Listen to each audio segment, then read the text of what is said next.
It's our annual board meeting for members. And this is September 16th, 2023.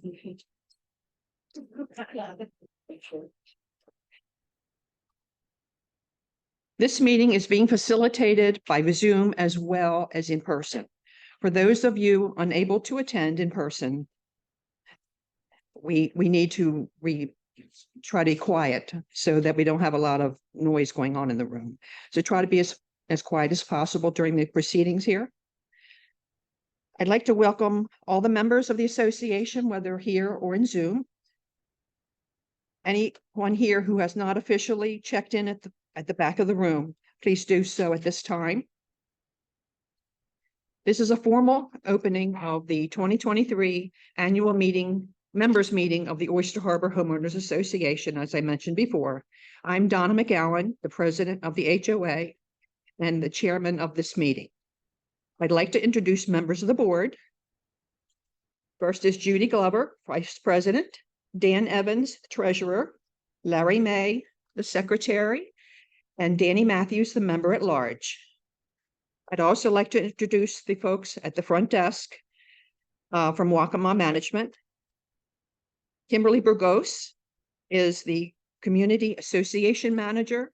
Kim Thomas is the assistant community association manager. And is that Trish?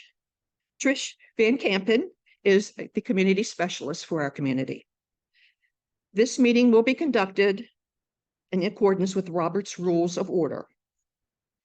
Larry May, the secretary of the association, will serve as the board secretary of this meeting. Kim Thomas of Waccamaw Management will serve as the recording secretary of the meeting. The next item of business is to establish a meeting quorum. Will Waccamaw please verify that a legal quorum exists? Yes. Yes. Thank you, Kim. The quorum has been established to successfully conduct this meeting in accordance with the Oyster Harbor bylaws.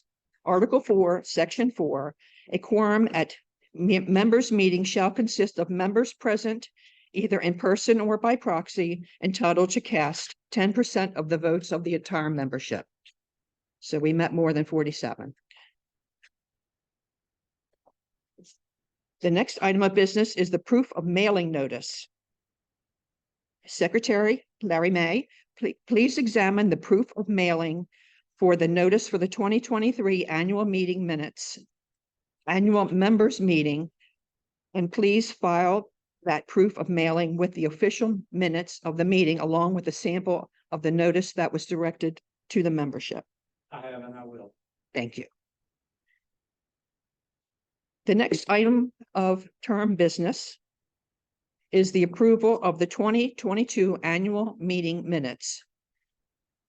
Do I have a motion to approve? I'll make a motion to approve the minute. Thank you. Second. All in favor? Aye. Aye. Thank you. They are approved. The next item of business is the reading of the president's report.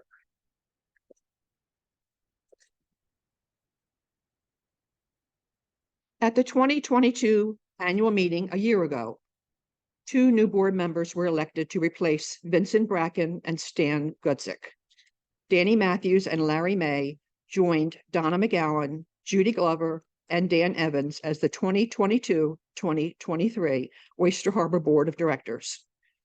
Together with the help of committees and other community volunteers, we have accomplished the following.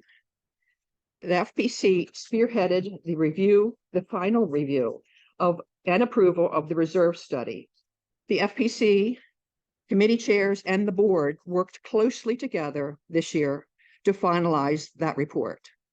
The FPC conducted a reserve study town hall for members on February 1. A series of committee chair meetings were conducted to empower these community leaders to increase their involvement in HOA budgeting and planning, and they were involved with discussions about achieving board 2022 to 2023 goals and objectives. The number of volunteers joining committees this year was remarkable. The board implemented a new fishing policy for eagle and heron ponds and offered North Carolina wildlife fishing presentation and a neighbor fishing social. A couple of wildlife presentations were conducted for members. One was coexisting with alligators, conducted by Alligator Alliance. And another was living with wood storks and other wading birds, which was conducted by a coastal waterbird biologist with NC Wildlife. The contractor completed repairs to the tennis pickleball courts that were started last year. Volunteers installed a new basketball goal in the courts as well. The boat ramp repairs were finally finished this year at a cost of $176,000 instead of the $2.7 million estimated costs for the original total replacement plan. We should see many years of service from this repaired boat ramp. The Boat and Docks Committee established a boat ramp weight restriction program this year that will hopefully prolong the life of the boat ramp. The Boats and Docks Committee has also taken over the registration process for the boats and RV storage lots from Waccamaw, and they now manage the entire program, which is the registration and the management of those facilities. The Board of Directors in Waccamaw have implemented a much more aggressive policy and actions for HOA member delinquencies. 2 foreclosed lots were sold, and the HOA recovered the entire debt owed on these lots, and we now have paying members for those lots. With a little bit of market research, the board has shifted to higher yield CDs than has ever been done before. The Board of Directors transferred $23,000 to the reserves from an operating surplus. The Communications Committee is expanded, and they provide regular Zoom and other presentation support to the HOA. The Safety and Preparedness Committee was established. They conducted a town hall that included a new county sheriff and a spokesman from emergency management. They recently conducted CPR and AED training to members, and they have developed the Oyster Harbor Community Disaster Response and Recovery Plan. There have been numerous volunteer projects this year. The water park deck replacement, the bulkhead dock repair, uplights at the water park, irrigation system repairs, cutting of low-hanging branches at swales, to name a few. The nomination and election processes used to fill the director vacancies at the annual meeting was streamlined. Riprap was added to all lined ponds per the reserve study recommendations to protect liners from UV rays. Additionally, a quarterly schedule was established to mow, cut, and landscape around the ponds. Significant savings have been realized after an in-depth review and discussion of all HOA insurance policies. The portfolio was recompeted and a new insurance broker was selected. The board reviewed major HOA contracts, which will result in significant operating savings this year, 2024, although it started already this year. One noteworthy savings is $11,000 after recompeting the auditor contract. Due to safety and liability concerns, the golf cart and ATV policy was revised to follow North Carolina policy. The antiquated and broken HOA security and camera system was replaced with a state-of-the-art system from Focus Broadband. The ARC continues to oversee many new homes. Right now, there are 139 completed homes in this community, and 25 additional ones are currently in various stages of construction. With a total of 164 homes, you add those two numbers together, we've reached a milestone. We're now 1/3 built out. I think when I came, it was 10% or something. This growth not only reflects more homes, more residents, new perspectives, new and different ideas, new problems, more diversity, and it has an impact on our amenities and our rules. So we're in for change. We're growing. Some of the projects that the board has started or the committees have started, but they're not finished. So they're in progress or they've been deferred. But I want to mention that the significant work has been done. While there were only 2 love seats that were purchased and some chairs have been reupholstered, the majority of the plans for the clubhouse renovation committee that they have recommended for clubhouse renovation or new furnishings has been deferred because there were other priorities this year. The next board will revisit those recommendations and they move on. This year after those purchases, it was deferred. I understand volunteers have signed up very recently to help lay some sod at the lawn area of Windy Point outside of the clubhouse. And that should be happening very quickly, as I saw in an email the other day. Plans are underway to replace the front gate for the boat RV storage lot. The board will continue to work to implement a central electronic repository for board and HOA documents. It's been a long thing, as many boards will know, to grab things from other boards and walk them up. We're now going to have our own repository, so it's accessible to all of our boards. At some point, the boat RV storage lot expansion plans were deferred. Stormwater and culvert maintenance projects, that project has been planned and it's under some contract negotiations, and the goal is to complete the work by the end of this fiscal year, which will be December 31st. The 2024 budget reflects significant savings for several line items. This allowed the board to recommend a budget that only increased member costs by about 5%.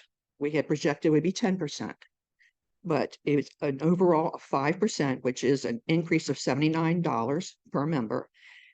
The plus to this was that we've reduced operating costs this year, and we were able to put 20% in the reserves instead of 10, which is a big deal, since that is why we have to increase dues. So we made an extra punch to the reserves this year. I want to thank Waccamaw Management for your support to the board and myself and the community in the handling of HOA administrative business and for your customer support. And finally, it's my honor to have been elected 3 years ago, even though I'm happy, to the board, this lovely community. This past term, I was, this past 3 years, I started as the secretary, then the vice president, and then this year, I was the short straw as a president. I want to thank my colleagues, Judy, Larry, Danny, and Dan, for their hard work these past 12 months. We've put in very long hours. We've taken our responsibilities for being fiscally responsible very seriously. And we've made many business decisions that we feel have improved the entire community. I leave the board knowing I leave it in good hands. I want to thank the committees for their hard work. They are the heart and soul of the community, and they do the heavy lifting that allows this HOA and the community to be successful and a wonderful place to live. Okay.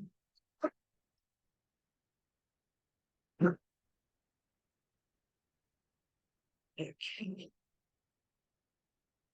The next item of business is the reading of the treasurer's report.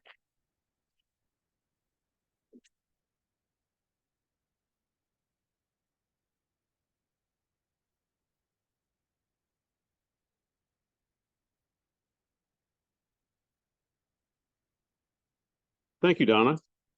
My name is Dan Evans. I'm the treasurer, and I'm going to go over with you the treasury report for August. Now, Waccamaw and Kimberly really did a fantastic job to get us the financials for August this early. Typically, it's one more week for us to get the financials because of all the things they have to do to get us the financials. But they were able to get the financials to me on Friday, and then I was able in a couple hours to go over it and then do the treasurer's report.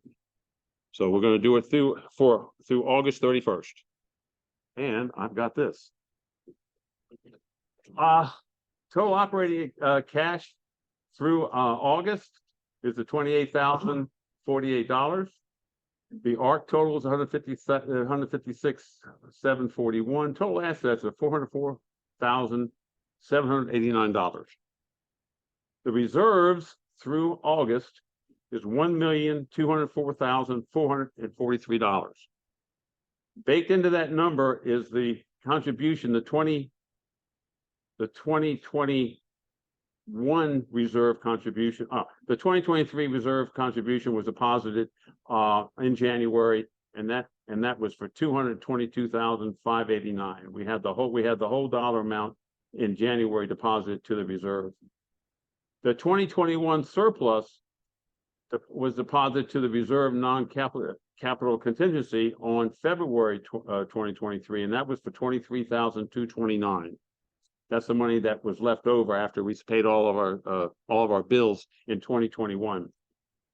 There was a past due payment of $10,495.55 that was deposited to the reserve non-capital contingency. We had an account that was in arrears. He paid up everything, but this was left over. This was the payment that was in arrears, and we were able to put this into the reserve. So these numbers bake into that $1,204,443. Operating expenses. On operating expenses in the maintenance agenda, we have pool, clubhouse, landscaping, and facility. We spent $16,088 in August. Year to date, $120,784. We are under budget by $2,154. So we're right on the money. I mean, here we are through August, and we're within $2,000 of our budget for the whole through August. Administrative. Come back to the other one. Come back to. I got one more line. Oh, thank you. This is new. we had $10,976 in expenses for administrative in August. Year to date is $101,851. We are in a under budget of $23,618. Now the reason for that is because the bad debt expense of $27,000 isn't written off until the end of December. So obviously this is going to be a negative until we get to the end of December. But the year-to-date budget write-off is $18,000. So if you take the $18,000 from $23,000, we're only $5,000 under budget right now, which is again right on the money after 8 months of expenses. Operating, utilities, security, reserves. In August, we spent $11,756. Year to date is $359,020. We are over we're over budget $31,028. Now the reason for this large number here is because the surplus. Let me get the right number. No, that one. Yeah, the surplus of the 23,000 is that we had up here is treated as an expense for accounting purposes. So that's why this number is over, because we've added 23,000 as an expense to this area here. It's an accounting thing. So it is what it is. Total operating for the August is $38,820. Year to date is $581,655. We are over budget by $5,256 through August. Okay.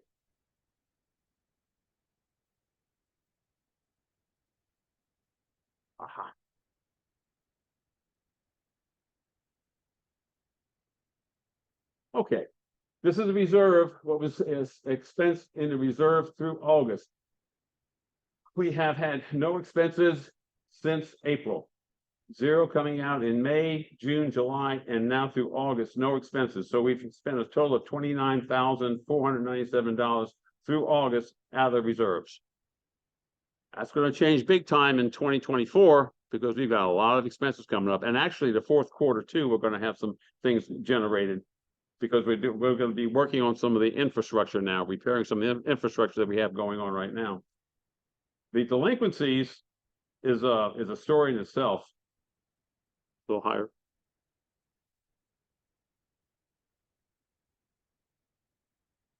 Okay. This is a great number. Total delinquencies is $37,251.80. A year and a half ago, it was $137,000.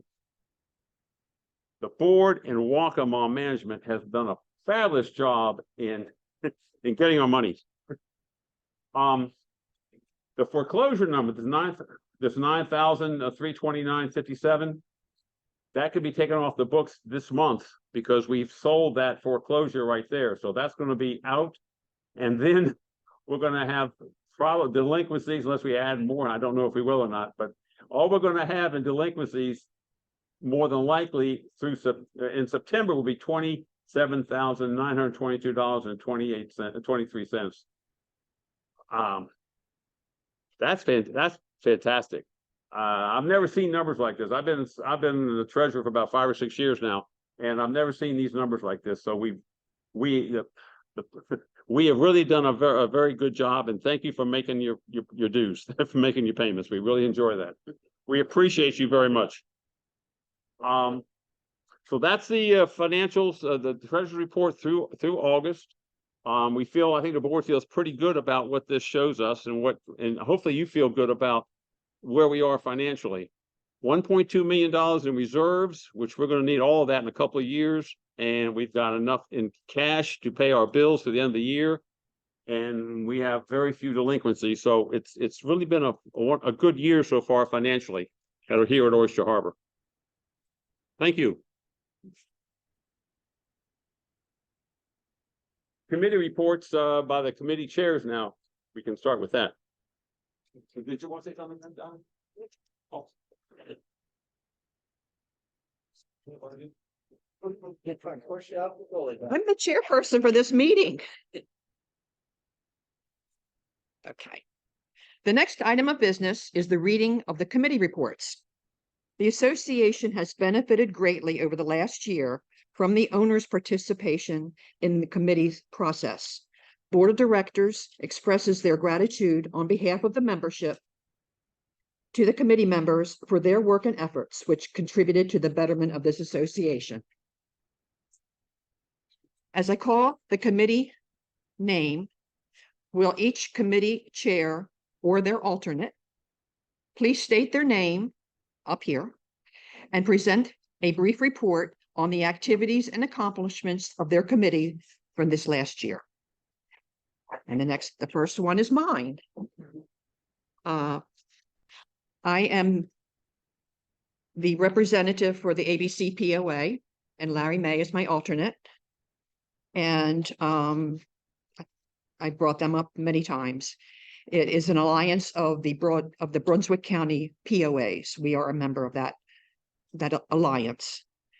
And my annual report for them is what I'm going to read. The ABC has seen a large changeover in representatives from the member HOAs this year. Attendance at the meetings was a difficult issue for many months. They didn't even meet quorum sometimes. And after discussions of what was going on, new direction, new strategies, changeover of people, attendance has improved, which is a benefit because they support all of us. There are 3 major issues the ABC POA has embraced that are of interest to Oyster Harbor. The seemingly uncontrolled rapid community development that has enraged ABC POA communities about the clear cutting of trees in vast amounts throughout the county, Additionally, communities are concerned about transportation inadequacies considered because not being considered timely for this rapid development. The ABC POA has had presentations with the County Planning Office, NCDOT, and the ABC POA president has been actively engaged with the County Planning Board and the county commissioners. Two other items that are of interest and concern to Oyster Harbor.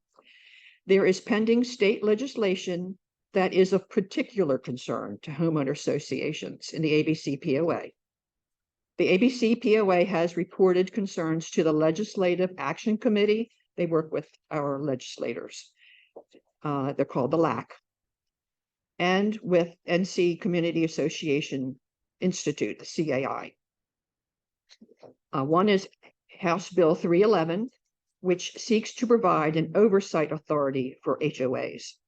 So that'll take some of the punch out of what boards can do. The bill has been referred to a legislative committee for study, and the ABC POA and the LAC will closely monitor. The other House bill is 542, which has been passed by the Senate chamber and has gone to the House of Representatives chamber, hasn't been approved yet by them.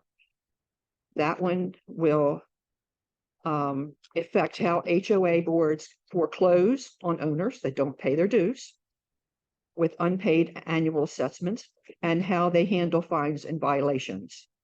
And it will be a financial issue again for the HOAs to continue to do foreclosures and get money for people. So that one, the HOAs are fighting. I don't know where that's going to go. The other thing that we benefit from the ABC POA is the board. We share information among ourselves. We can do a query.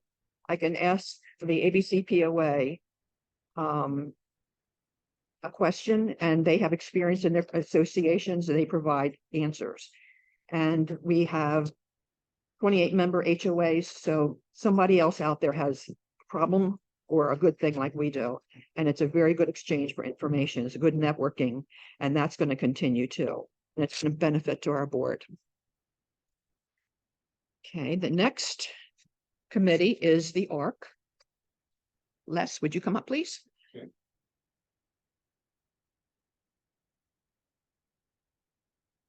State your name. Each of you should state your name. My name is Les. For those who do not know me.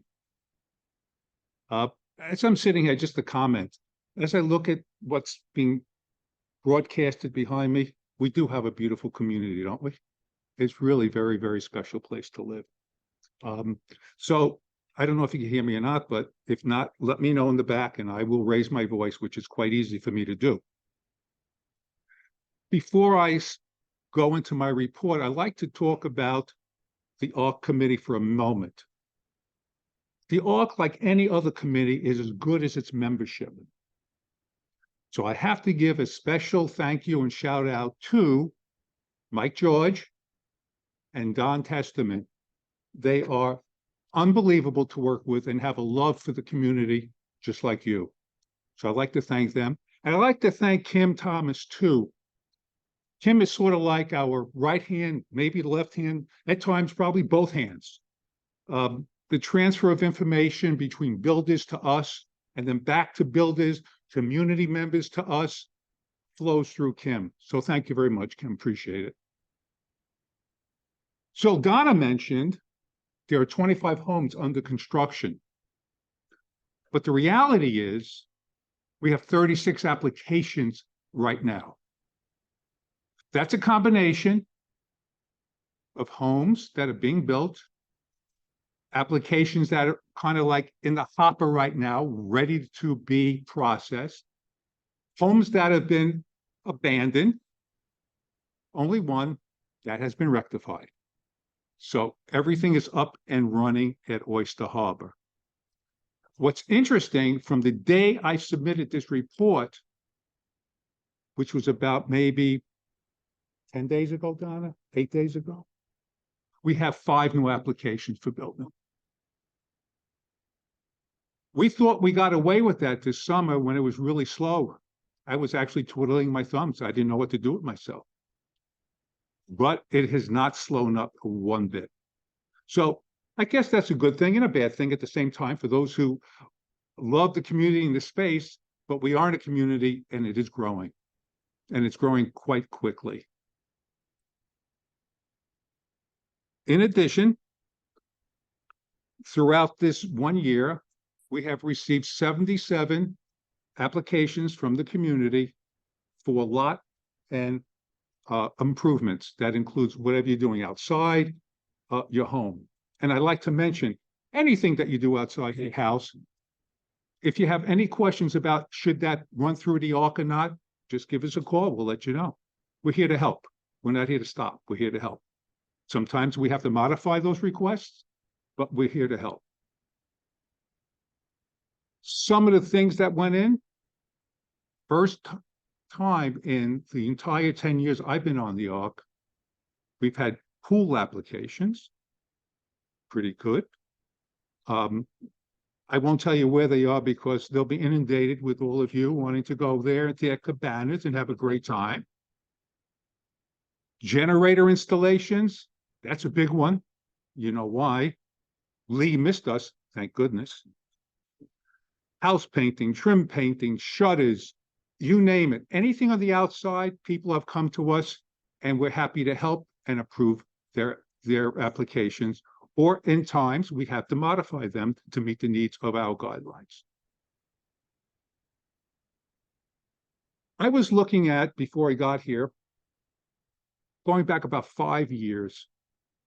5 years ago, we had approximately 8-9 builds a year. 4 years ago, 12 to 15. 3 years ago, roughly coming in at 20. The last 2 years, between 25 and 30. You can see the growth. But that growth generates a need to change our guidelines occasionally. So one of the things that we do on an ongoing basis, because the guidelines are a living document, we revise them. People come in, they ask questions, and it might not be in the guidelines. So we have to insert them, or we have to clarify questions. The more people that come in, which is great to have new neighbors, the more we have to revise our guidelines to make them clearer and also answer the questions that perhaps we didn't have answers to years ago because it was a limited population that has more than doubled.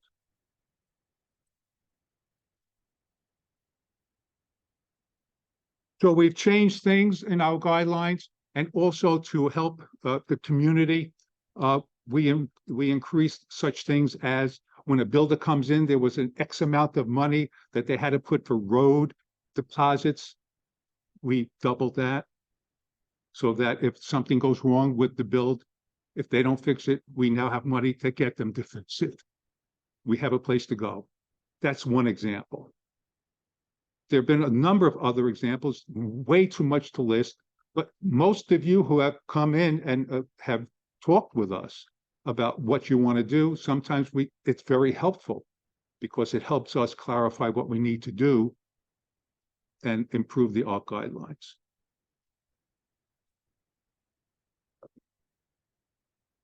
Just a couple of little thoughts at the end. Some of it's maybe personal, but I'd like to thank the board for volunteering their time. Donna, if you don't know, for those who don't know, this is not her first rodeo. She's been on the board before. How many years, Donna, in total? 8 years. That's incredible. I thank you for that. I really do, for your volunteering. Thank all the board members for volunteering. Judy and Dan and Danny and Larry, you're doing an amazing job. And we put our faith in you and you do a great job. Thank you so much for that. But volunteering is more than just sitting here at board meetings.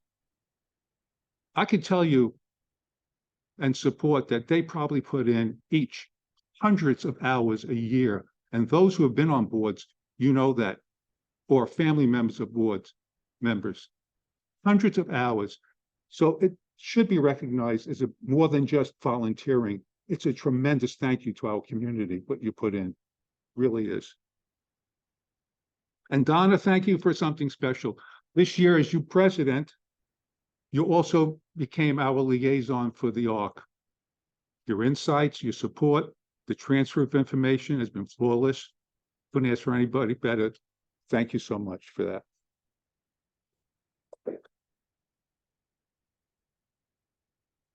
And my final thought, I know you want to get me out of here, but another minute.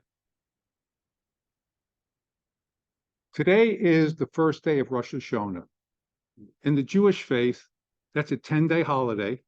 10 days, we know how to celebrate, by the way. It's a 10-day holiday that really is a beginning of something new. And today, this is not just a normal meeting. It's the beginning of a new year for our community.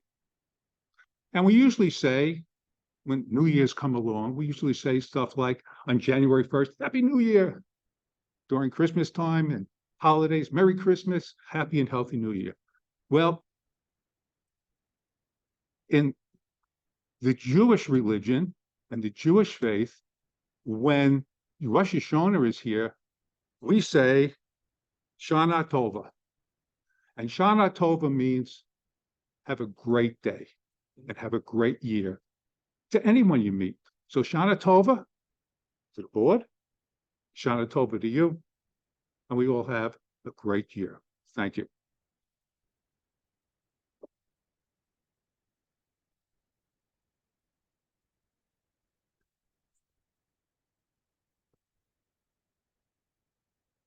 The Boats and Docks Committee?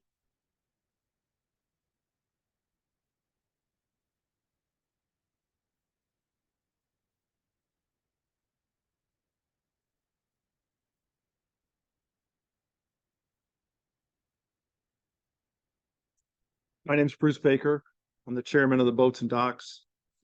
I'm going to keep this short. I'm just going to read my presentation here, my annual report.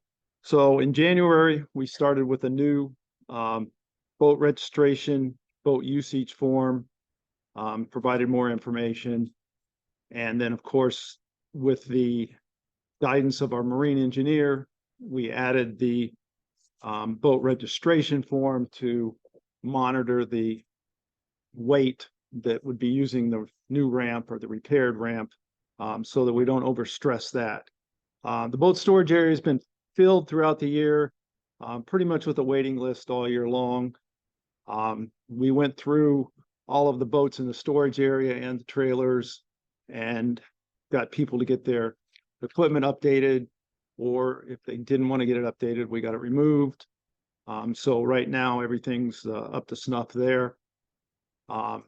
We also worked with the reserve committee and provided a lot more detail into the reserve for stuff like the floating docks, the boat ramp, the boat storage area, all that stuff. So we have much more accurate representation of the cost to maintain those things moving forward. We also replaced some of the bumper rails on the floating dock and installed a new safety ladder. Through March, we had all of our boat storage registrations completed. We put on a wooden cap there at the seawall in the water park. And throughout the year, then we monitored the usage of the ramp and making sure that boats and trailers using it are registered with the community. And I think it greatly limited outside usage this year of questionable origin as to how they were getting to use the ramp. Through July, the gate there at the boat storage area, there was a big branch came down and partially destroyed the gate. We got that back fixed so it was workable. There's a new gate currently being fabricated. Hopefully we'll get that installed before the end of the year. We had to replace a lift mechanism on the kayak dock. Then through August, we installed some new signs on the boat storage area And we're currently getting quotes. The timbers along the edge of the boat ramp that get the change in sea level are starting to deteriorate. We first looked at putting in some additional timbers, but now we're looking at doing concrete borders there. The marine engineer says that weight-wise, that's okay, and it'll last a lot longer using the concrete over the timbers. We also added one new committee member. Charlie Collins is now on the Boats and Docks Committee. That's my annual report.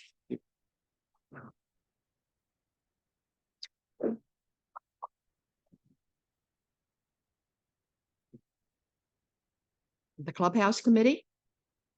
Carla?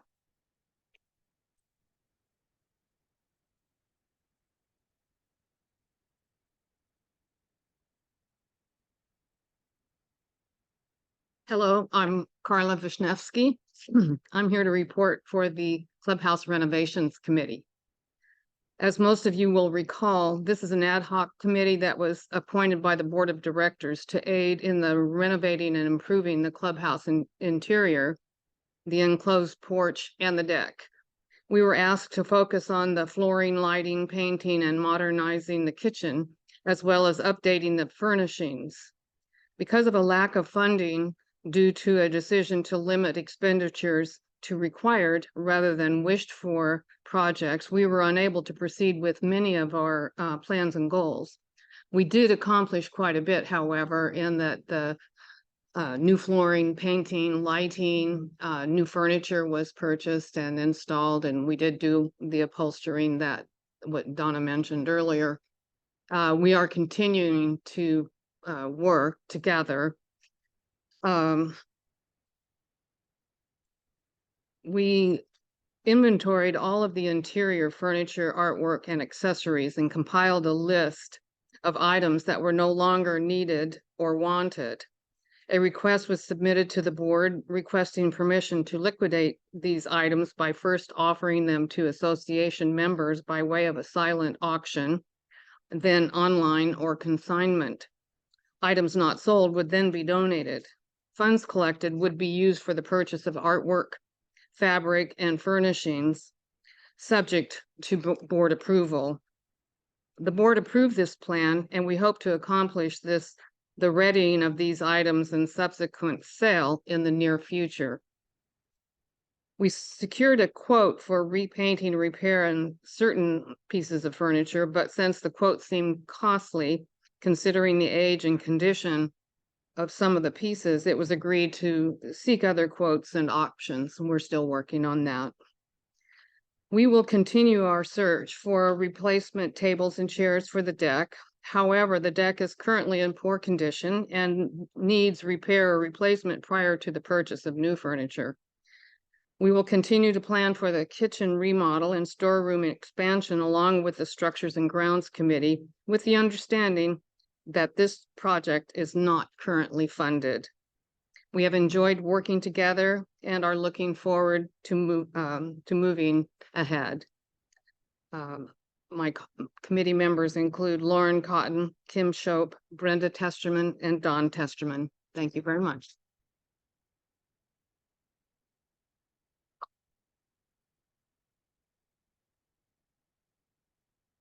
The Communications Committee?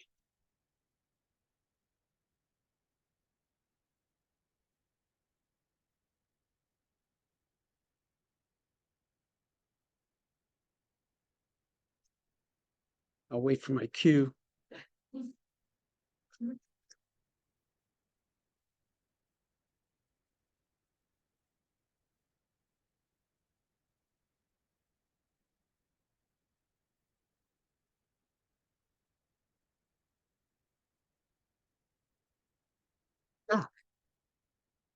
I'm Bert Weiner, Chair of the Communications Committee.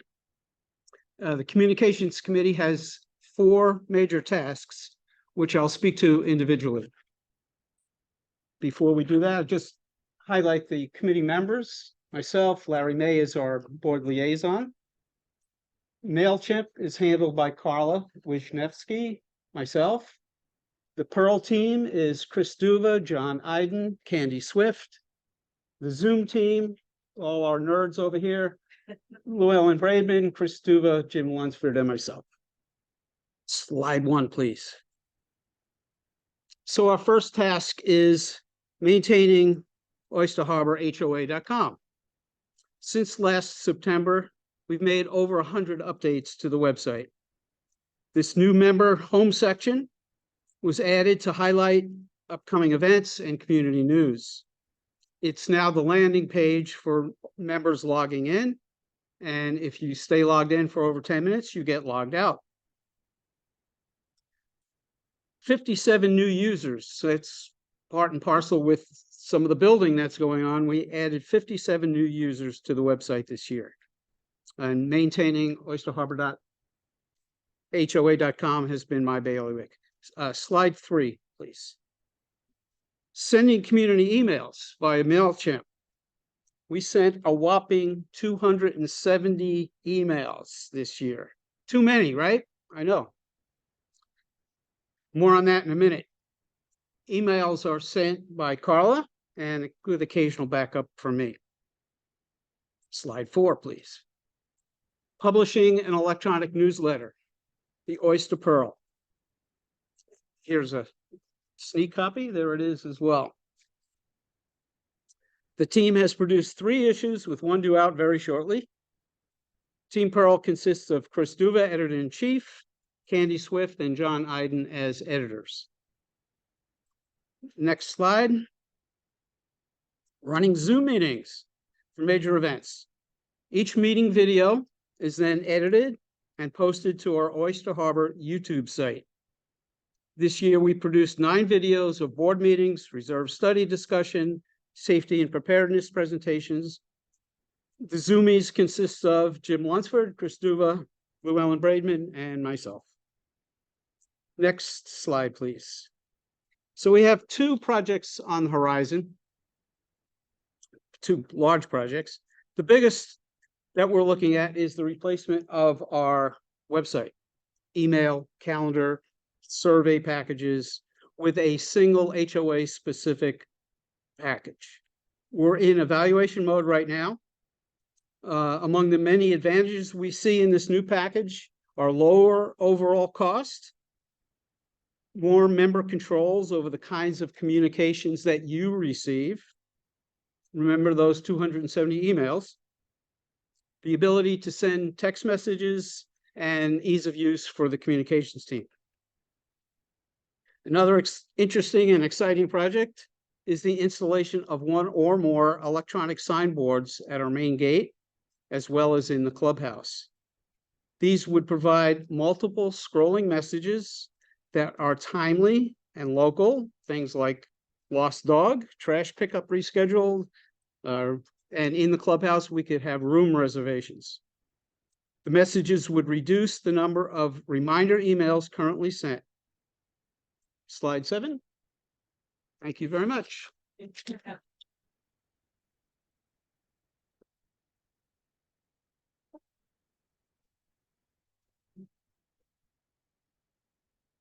Facilities planning.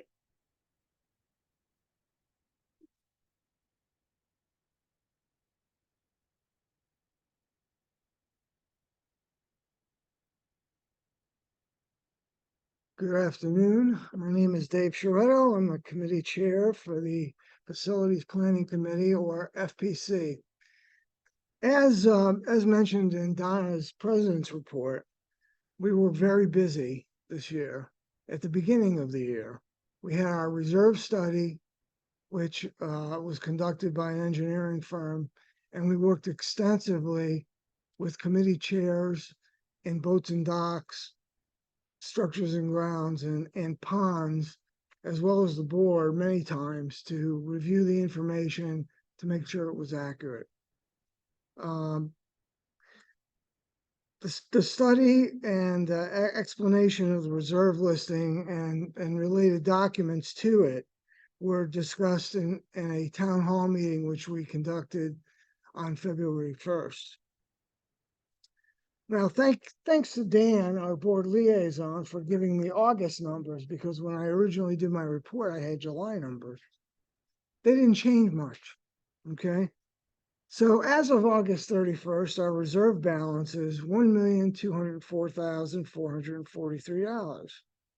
May seem like a lot of money, but one thing that we do is we look at the total needed funds and what our reserve balance is, and we create a percentage. And with this number, it's roughly at around 35%. Okay, which normal acceptable is 30 to 70, and beyond 70 is remarkable. I've never seen beyond 70, but right now we're doing a really good job in planning our expenditures. In fact, the reason our reserve balance looks so good is we have hardly spent any money. As Dan pointed out, our expenditures today are only $29,000 roughly. So, but that unfortunately is going to change. A couple of things. One, Dan mentioned there's some work that's going to be done on the infrastructure. It's expected to be done either in the fourth quarter of this year or the first quarter of next year. And then once we do that, we got to look ahead beyond that into 2024. And we got a couple of major things coming up. Probably the most significant is the condition of several roads in the community. Repairs resurfacing are anticipated to begin on Oyster Harbor Parkway, Eagle Crest, and Redfish. Timing is going to depend on the completion of the infrastructure work that's going to take place in the fourth quarter or first quarter. So that's something to think about. It's a significant expense. We do have it funded, but it's something that's going to eat into our reserve balance.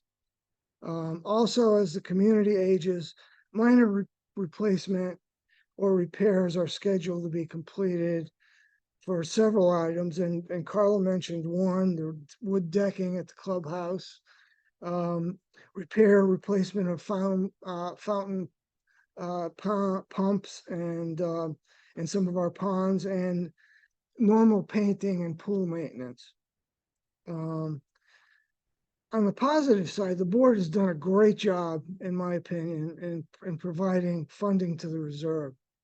The budget for the reserve contribution will increase by 25% in 2024, or roughly $64,000.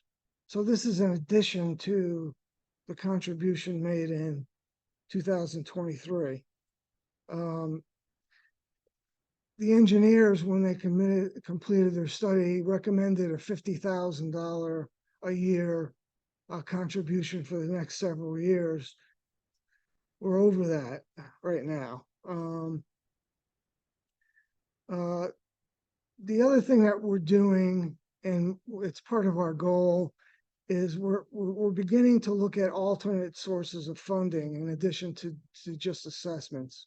But there are many complications regarding that. And one is whether we're allowed to do it, and two, what effect is that going to have on our non-taxable entity status? Lastly, I'd like to recognize the members of the committee, Bill Lederer, Dick Rio, and Bill Puglisi, and our board liaison, Dan Evans. The early part of this year was quite challenging for us. Credit to the board. They put our feet to the fire and made us explain why we thought certain things were the way they were, and we had to do that. And the group responded very well. I say that because one of our long-term members, Dick Rio, is resigning from the committee. He's been on it, I think, 10 or 15 years. So we gave them a pass. So I open it up we're looking for volunteers to add to the committee. You don't necessarily have to have a financial background to participate, just good organizational skills. That's all I have, and I thank you very much.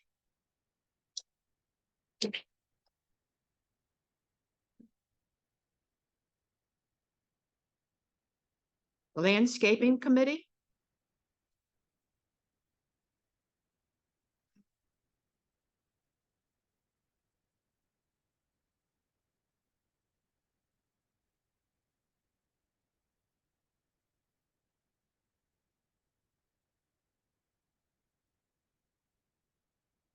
Good afternoon, everyone. My name is John Iden, and I'm on the Landscaping Committee. The co-chairs of the Landscaping Committee are Tom and Laura Cotton. And they could not be with us today. The other member of the Landscaping Committee is a fellow by the name of John Iden. That's just why I'm here. And like FPC, we're also looking for some folks on our landscaping committee that would like to participate and make Oyster Harbor even more beautiful than what it is.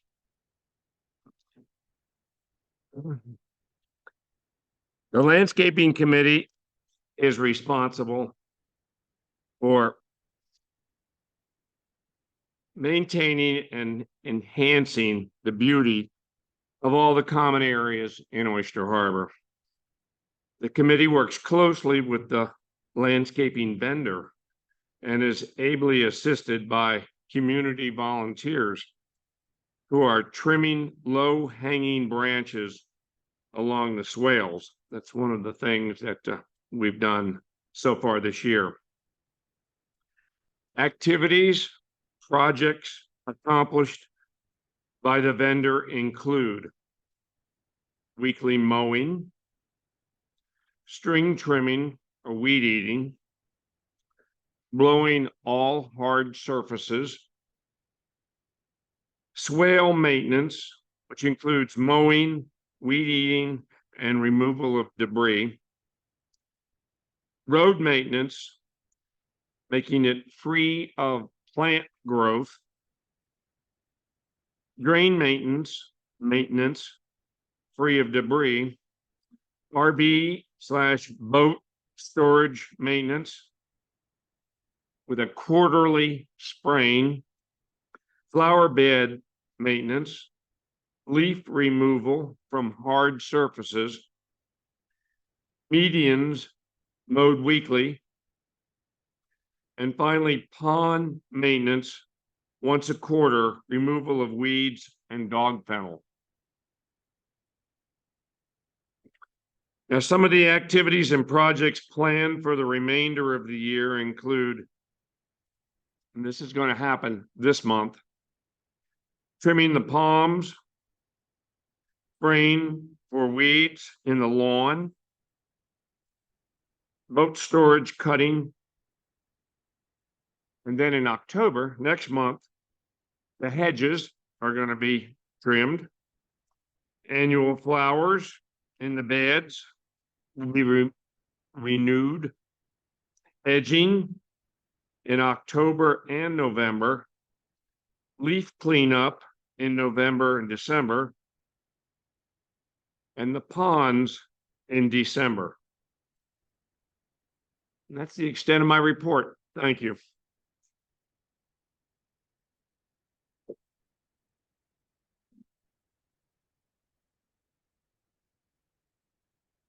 The new Member Orientation Committee?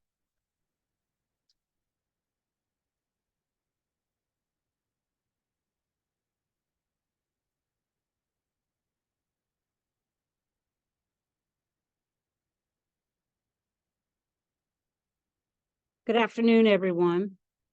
I'm Mary Ann Iden, and I have the pleasure, along with Judy George, to be co-chairing the Member Welcome and Orientation Committee. Oyster Harbor's committee, member welcome and orientation, is starting to plan our 4th welcome event for October of this year.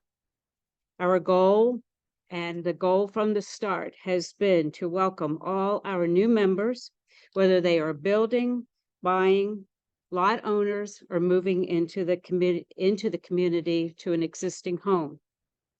This past April, we held a successful event which turned into a more informal event, which was really interesting to see, because all the new members really enjoyed a fireside chat.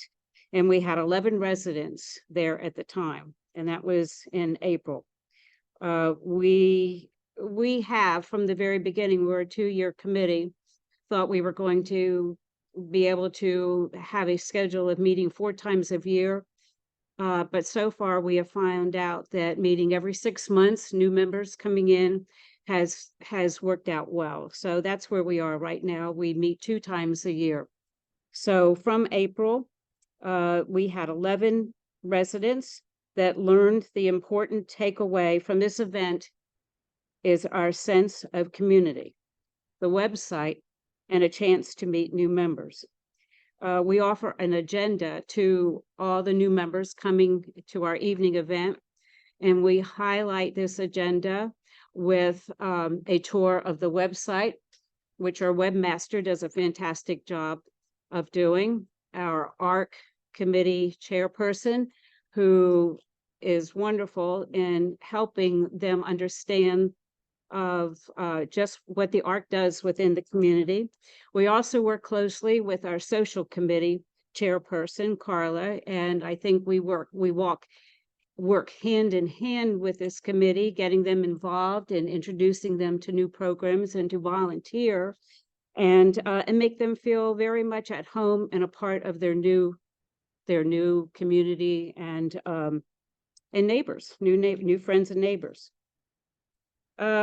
Though we only send out invitations 2 times a year to new members, we do encourage, and we have found this to be interesting to many of us old timers, our pioneers, as we call them, who have lived here, to come and see what we do and meet their new neighbors.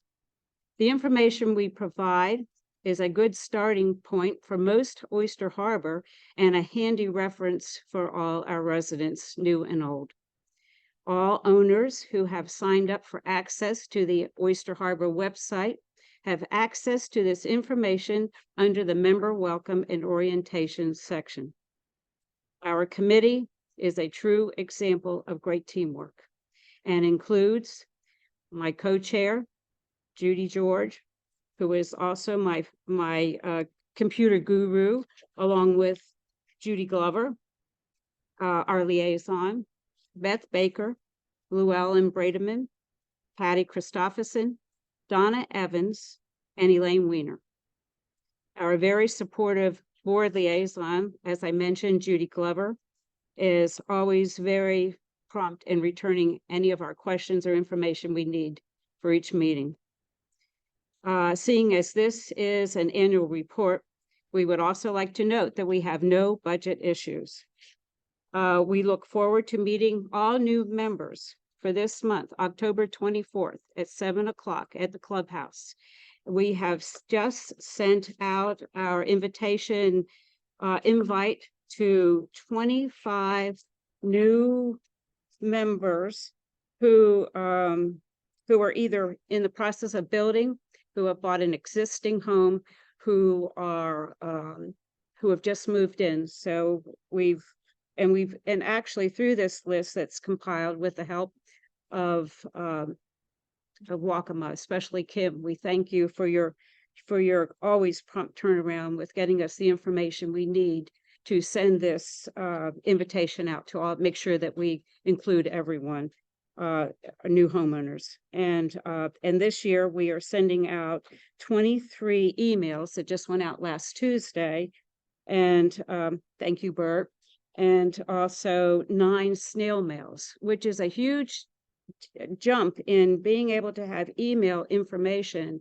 And as we did back in April, we didn't have as much many of the emails of information of new members, and we had to send it snail mail. So there's a tremendous communication in getting emails now to these new members. And 9 snail mails, I think I mentioned that. And I think that that brings us to the end of our annual report. So we look forward to meeting all new members at our next event. Our wish and goal for the next year is another full house each time. So thank you on behalf of Judy George and myself. Thank you, Kim and Wakama, for your support and your timely return on our committee communication. Thank you, Judy Glover, our liaison, and most especially thank you, Donna McGowan. Thank you for your board leadership and all that you've done for our Oyster Harbor community over the years. Thank you. Thank you, board.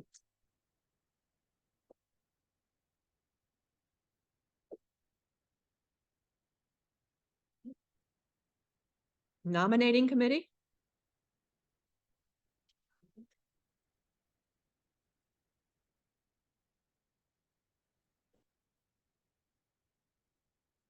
Come on.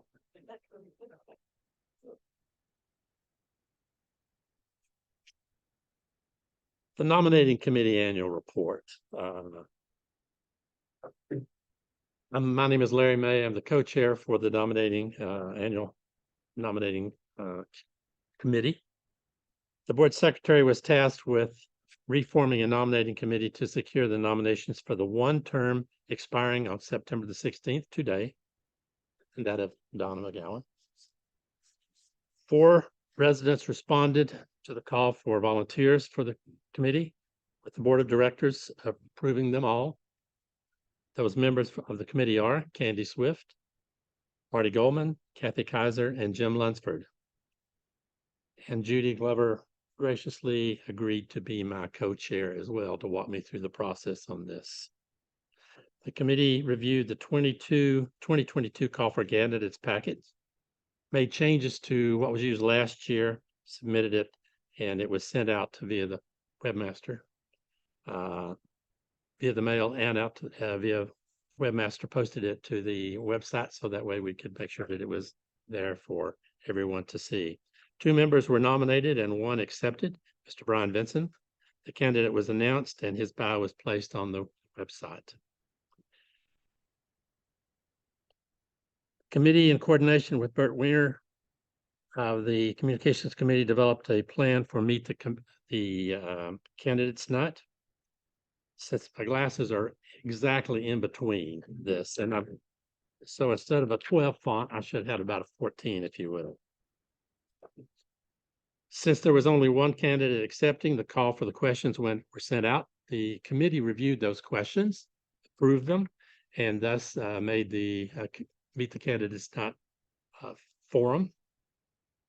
And by the way, those questions were, we had 13 days to submit those things. There was not a huge turnout, but they were pretty good, I think.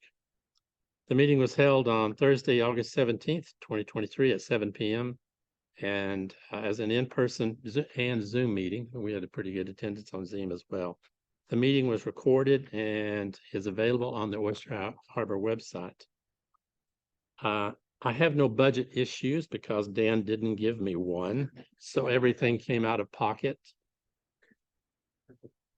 He's driven a hard bargain this year. I just want you all to know that. You can just ask the other committees that. So I'm very proud of the work that the nominating committee did and the paperwork that went into it, the discussions. I'd like to thank Marty Goldman for hosting several of our committees at her house. I'd like to thank her for the coffee, the cakes, and the other things that she prepared that none of us ate on the first meeting, but the second meeting we did manage to do that. So she was so gracious in it. And I would like to thank all the committee members. They did a great job with this. So thank you. That's in my report.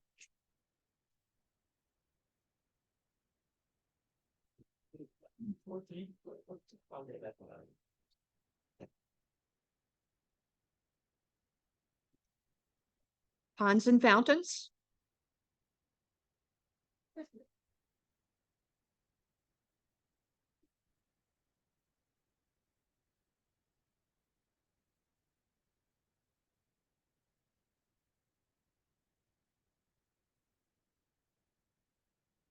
Hi, for those of you who don't know me, my name is Jim McGowan. I'm the current chairperson of Ponds and Fountains Committee. I know I said some of this last year, but I want to repeat it for any new folks we have in here. The Ponds and Fountains Committee's responsibilities include monitoring the performance of the fountains, fountain lights, and the well pumps. And we have 3 wells on 3 different ponds. We are also responsible for resetting fountain and fountain light timers when switching between daylight savings and Eastern Standard Time, which is coming up. We monitor the water level in the ponds and when necessary, turn off the fountains. Twice this year, we've had to turn the fountain in Eagle Pond off because of low water levels. And last night, I also had to turn one off in Osprey, one of the fountains, because it's clogged with weeds. So, and what happens when something like that occurs is our pond and fountain maintenance company will come out here and they will clean the fountain, and hopefully it doesn't get plugged up again too soon. But weeds have been a big issue this year, especially in Osprey Pond. Our fountain, our maintenance company does spray for algae and other types of weed growth, but they're using EPA approved chemicals, which are not always the most effective. So I know while Donna and I were out of town last week, they were here and they actually raked some of the weed growth out of Osprey. And hopefully that will help a little bit in reducing any fountains in that pond getting plugged up.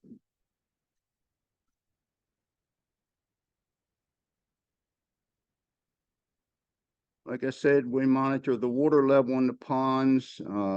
If we cannot, and if we have problems with a fountain or fountain lights, there's certain things that we can do. We can check the timers. We know how to adjust them and set them.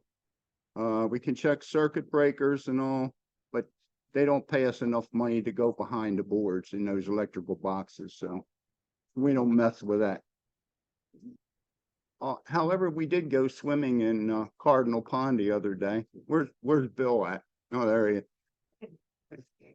We had a little project we had to fix, so I went swimming with the alligators. Not literally swimming, just waiting. Anyhow, you know, we try basic fixes when there's an issue, and if it's something we can't fix, then we call our maintenance company, which is Total Lake Care, which happens to have the same initials as Total Lawn Care. So don't confuse the two. And I would ask that, oh, well, before I say that, if we need any parts or anything like that, for any fountains, which occasionally occurs, we do go through the board of directors to have them approve funding for it. We have money in the budget for new fountain motors, lights, et cetera, which occasionally go belly up. I would encourage anyone that if you notice any problems with ponds, fountains, or the fountain lights, please contact Bill Justice or myself, and we will check out the problem as soon as possible. And if we can't fix it, we will definitely call the maintenance company. They come out here basically every 2 weeks to check things out. They normally, you may see them going around with their little tractor or something, spraying the ponds and all. That's to control or help control the weed growth or to unplug fountains. If lights go out, they replace the bulbs, and we're in the process of replacing all the halogen bulbs with LED bulbs as the halogens burn out. One important thing that we do too is check the weir at the rear gate. I don't know if any of you are familiar with that. Maybe most of you are. Russell Hewitt Pond is the only natural pond in our community. The other 8 are all man-made. And Russell Hewitt is spring-fed. There is what's called a weir, which is a big pipe that goes under the back road. It has a grate in front of it to keep logs, dead alligators, tree trunks, anything like that from getting in the pipe and plugging it up. So periodically we go back there and glance at that to make sure it's not plugged up with weeds or anything like that. And it's important because if that becomes plugged up, bad things can happen to a couple properties because the water level will rise. Like I said, I did say, I think that's the only natural spring pond. So we have to watch that. Briefly, I'll touch on some of the things, the problems we encountered and projects completed during the past year. Wood duck and palmetto fountains required light bulb replacements. And as I said, LED bulbs replaced the halogen bulbs. Twice this year, as I mentioned too, it's been necessary to turn off the fountain in Eagle Pond due to low water. Ibis Pond had a whaling issue. If any of you don't know what a whaling issue is, Ibis has a liner in the bottom of it, as do some of our other ponds. And periodically water or gas, or in the case of Ibis, erosion, sand and dirt, get underneath the liner and raise it up above the water, and it looks like a whale's back or something, hence the term whaling. I didn't initiate that term, by the way. But anyhow, Ibis was repaired by our maintenance company because it had the whaling issue, as I said. Cardinal Pond, we had to replace one of the motors in one of the fountains in there. And as Bill Justice will attest, it was a fairly long process. The reason being the motor was covered under warranty, but had to be removed by our maintenance company and sent to Wisconsin to the factory for repair. And what was it, 4 or 5 weeks, Bill? Was it 60 days? So anyhow, we got it back and it's working fine now.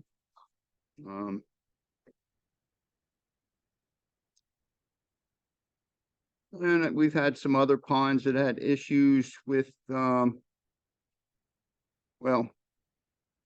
let me touch on this. Fountain lights quit working in one of the fountains in Cardinal Pond, and it turned out to be just a simple circuit breaker issue that was resolved. Recently, the well pump at Cardinal Pond quit working. And it turns out it was a minor electrical connection issue, which was easily repaired thanks to Scott Reed. Is he here? No, not here. Anyhow, Scott Reed was an electrician in his other life before he moved here. And he graciously helped us solve the issue. Very simple. Some other folks have touched on the riprap, which is installed around the ponds. We have 5 ponds which have liners in them because without the liners, they wouldn't hold water. And the liners are 20 some years old now, 21 maybe. Anyhow, the riprap that we had installed helps protect them from UV light and other destructive forces. So and it also looks better. So that's why we had the riprap installed around it.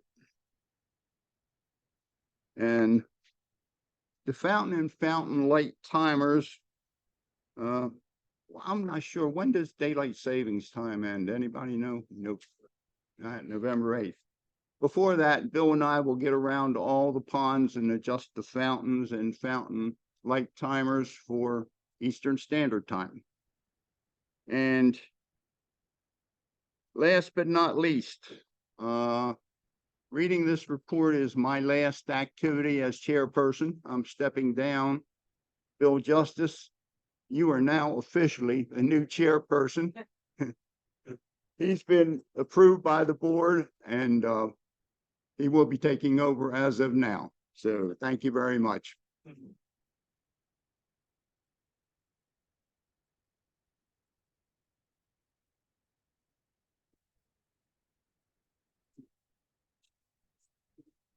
safety and preparedness.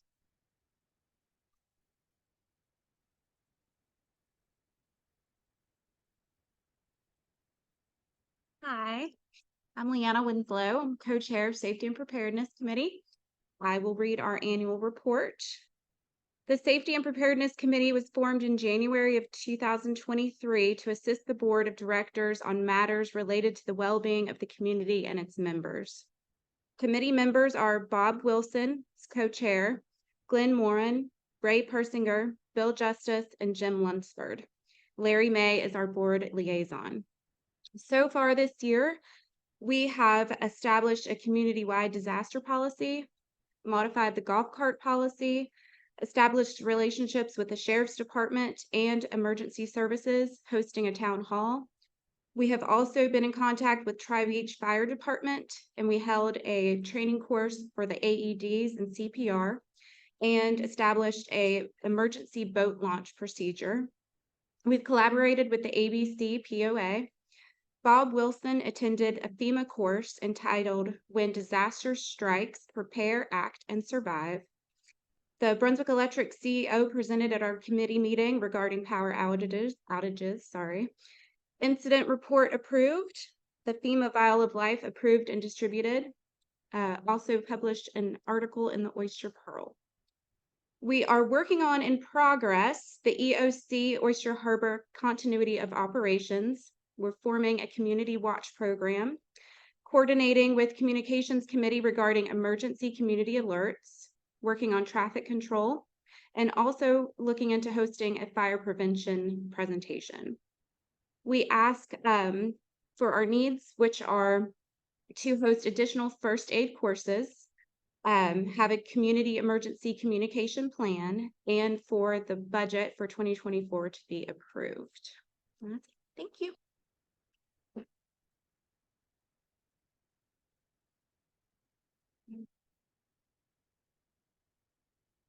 Larry, did you notice she's used her phone? We were complaining about font size. The Social Committee?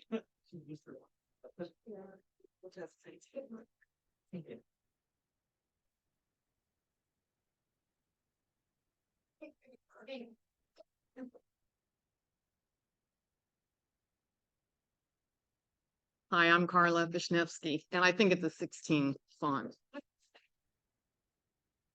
This year, our committee has grown to include 26 dedicated members, plus our liaison, Judy Glover, who actively participates in work of the committee.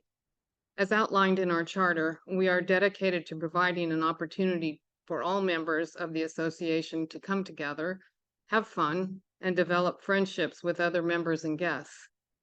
All members are encouraged to join in, whether they live within the gates of the community or not. And sometimes we are lucky to have folks drop in, even if they haven't made Oyster Harbor their home yet. Our events are often the first chance members have to meet fellow members and neighbors. We invite members to our events via e-blast sent from the Oyster Harbor HOA, and often deliver flyers to new residents as well. Our calendar of events is posted on the website, and we place posters in the message board at the gate and on the bulletin board in the clubhouse. In order to keep informed of upcoming events and participate in our activities, we urge members to register with the website and check the calendar. Our committee is also responsible for reservation and use of the clubhouse for members' private events. We thank Marianne Iden for taking charge of that responsibility. We also keep the kitchen and storeroom organized and stocked, and have scheduled the next cleaning and organizing in October. We meet every month to organize, plan, and schedule events for the community to enjoy and take part in.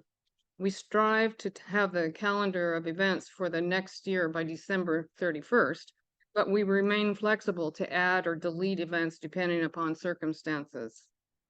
In March, we surveyed the community in an effort to provide events that are relevant to the needs and wants of members, especially families with children. That survey generated 55 responses, and we learned of 10 children in the neighborhood. There are more, a few more that did not respond. The families didn't respond to the survey, but we know at least of 10 and their ages. So we think that this information will help us as we plan next year's events. Since our report last September 2022, we have hosted 12 events. Some included either a DJ or live music. Some required paid admission, some did not. One of our new events this year was a charcuterie sampling and wine tasting, which proved to be an overwhelming success and had our members clamoring for another. I wish I had pictures of it up here to show you because it was really something. We also conducted a new thing that we did this year was conduct a Wish Upon a Star drive, which gave our members the opportunity to provide Christmas gifts and cash for local children and families in need. It was so successful that Patty Christopherson has agreed to take charge of this endeavor again this year, and we'll be sending out information about that soon. It'll kick off in November. Of course, our most widely attended event was the 4th of July celebration, which started with a barbecue provided by the Butcher Brunswick, followed by live music at the water park, and then local fireworks. Attendance was higher than the previous year. We have noticed that events that include a food truck are also very successful.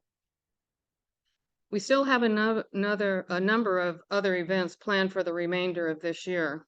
Our Halloween party is on Friday, the 27th of October. It promises to be very fun with another great night of live music, and costumes are optional. Harvest Soup Day and trivia in November is a must. The usual holiday events will follow, and we will work together with the Structures and Grounds Committee to decorate for the season. Please look at the calendar and watch your email for more information. We're also working on hosting a hand drumming. We were planning to have a hand drumming class, but unfortunately we had to cancel that due to his lack of liability insurance. Our committee acknowledges that it takes many hands to make these events a success and enjoyable for everyone. We truly appreciate the efforts of all of you who volunteer to work with us. We are especially thankful for the assistance everyone gives when cleaning up after events and restoring the clubhouse back to normal. Thank you, everyone. We do appreciate that so much. The committee welcomes your input of ideas for new or different events. Please share your ideas with us. If you would like to join our committee, please let us know. We would love to have you. Remember, it takes a lot of people working together to get the job done. Thank you.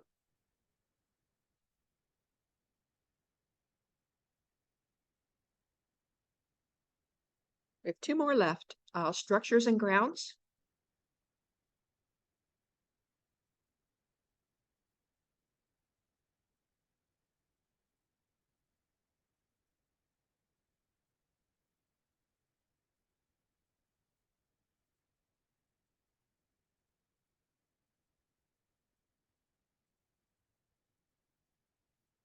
Good afternoon, everybody. My name is John Champlin. I've been a resident of Oyster Harbor for over 15 years and a member of Structures and Grounds for almost that long. In addition to me, the other members are Patrick Boyd, John Iden, Stan Guzik, Bill Puglisi, Scott Reed, Dick Reel, and Brian Vincent. You probably noticed during the course of the meeting that the same names appear on many committees. So I speak on behalf of all of us. We can always use more volunteers. So if there's interest to join any of the committees, please contact the persons on those boards. The mission of Structures and Grounds is to monitor the condition of most of the structures within the community, the roads, the swales and culverts, and the amenities. And in doing that, we determine whether there's a need for repair or replacement. If we can do it within our committee skills, then we will do that. Otherwise, we recommend it to the board through our liaison, Danny Matthews. The types of things that we do are some are fairly routine. The committee during the course of the year will drive around at night, a couple of members, and check on the streetlights to make sure they're on and working properly. If they're not, we contact our contact at Brunswick Electric to make sure they're repaired. Now, we don't do this every month. So if any of you have a street light near your home that is not working properly, contact me, and that would be a big help. We maintain the United States and North Carolina flags at the guardhouse. We put out and take in the clubhouse garbage cans on a weekly basis for GFL, our sanitation provider. We change the clubhouse refrigerator filter as needed, usually about every 6 months. We take outdated paint and chemicals to the Brunswick County landfill as needed. We change the light timers for the clubhouse exterior lights in the pool twice per year with the time change, or if there's a power outage. We monitor the clubhouse defibrillator battery to avoid outages and replace it when necessary, which actually just happened this year. And we monitor the pool lights, the equipment in the pool and the facility itself, and repair as necessary. Now, these are fairly routine things. They might be easy to do, but they're things that help the community function. Some of the major things that we've done this year, some of our members did a survey of the swales and culverts. You've heard people earlier talk about the roads and the need to do some repair work on those. Well, before we can do that, we had to make sure that the culverts underneath the roads function properly. Some of these are plugged up, some are broken. So until those get to be cleaned, we can't really do the work on the roads. So S&G did the work to monitor that. We provided a report to the board, to Danny, and some information they needed to be able to go out to vendors and get quotes. The clubhouse has plantation shutters, and one of our members tightened the screws on it and repaired a broken one. There are also magnets in those shutters, and the same individual replaced 9 magnets in those items. We cleaned the gutter downspouts at the pool house.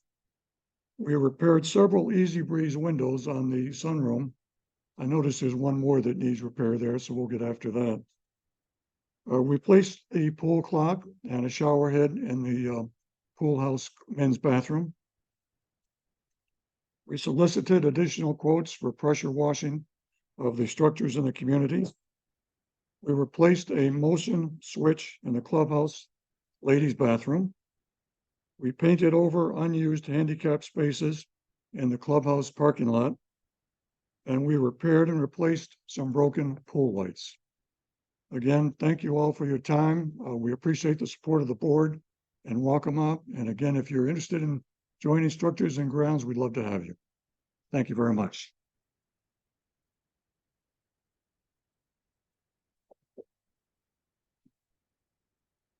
Our last committee is the Trees Committee.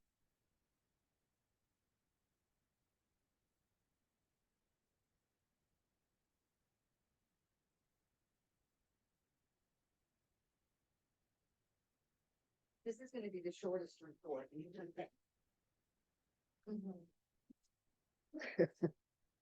Hi, for those of you who don't know me, I'm Marty Goldman. I am a committee of one. The only thing I don't have is a budget. I could use gas money, though. In the past 12 months, I've asked Kim Thomas, our assistant manager, to confer with the board and send out 52 letters to lot owners for cleaning up down trees and/or tree debris in yards. Currently, there are still 6 lots that have not been done. I've sent pictures to Kim for these lots, and she will be following up with the owners. There are 2 lots that have small piles of tree debris, and there are 2 lots that I gave Kim the wrong address, for which I have corrected. But you know, when you use your telephone for, you know, the auto thing, it doesn't always take it exactly where you want to go. It takes you next door, across the street. But anyway, we got that fixed up. And leaving a balance of 42 lots that have been cleaned up so far. Respectfully submitted, Marty Goldman.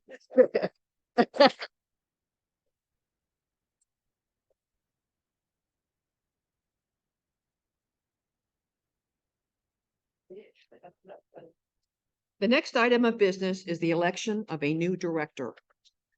The primary purpose of this annual members meeting is the election of the board of directors for the association when we have a vacancy. We have one vacancy this year. I'm retiring. And the term of the new director will be for 3 years. The following association member has expressed an interest in serving on the board as outlined in the notice of the annual meeting. That's Brian Vincent. There were several write-in nominations. Only one nominee, all nominees that were write-ins were contacted. Only one agreed to run. Any votes for that write-in candidate will be counted. I invite Larry May and a representative for each of the candidates to be inspector and teller for the election and work along with Waccamaw to tally the votes. It'll take a few minutes to tally the votes.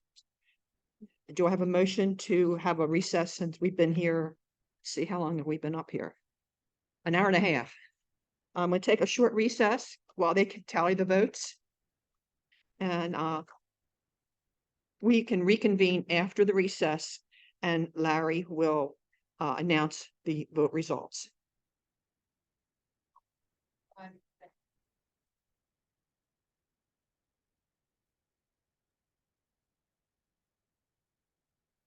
And stretch everyone.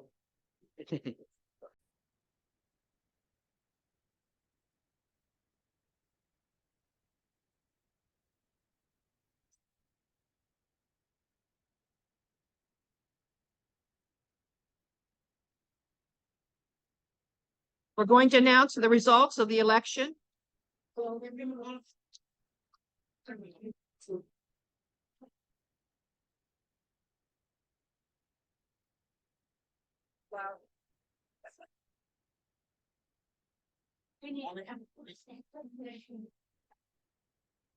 We need some quiet for our Zoom people.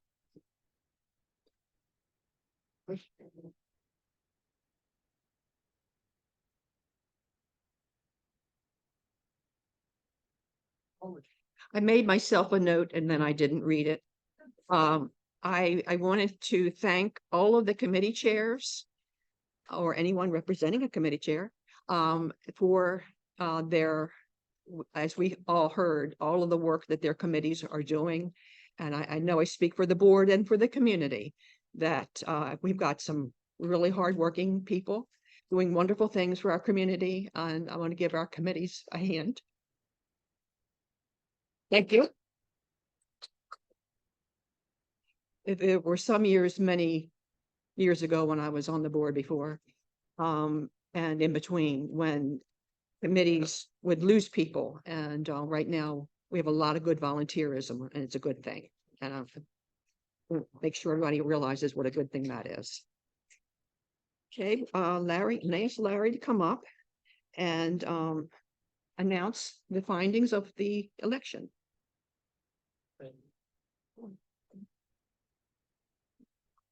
So I'm not going to read anything because it's so dark up here and I couldn't read it anyway, but that's last. So I have two announcements to make. First off is Mr. Brian Vincent is our newest director. I'd like to welcome him to the board.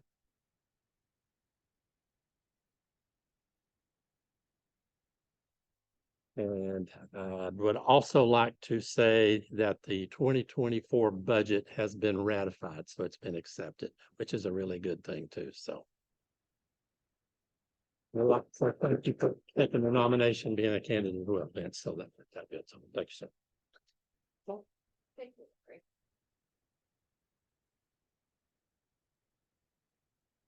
Thank you to the nominating committee and Larry today, along with Waccamaw, for the work in streamlining the process. Now we're using mail-in ballots, a lot less problems than we had with those proxies and things. And this was a good election, very timely. Thank you very much.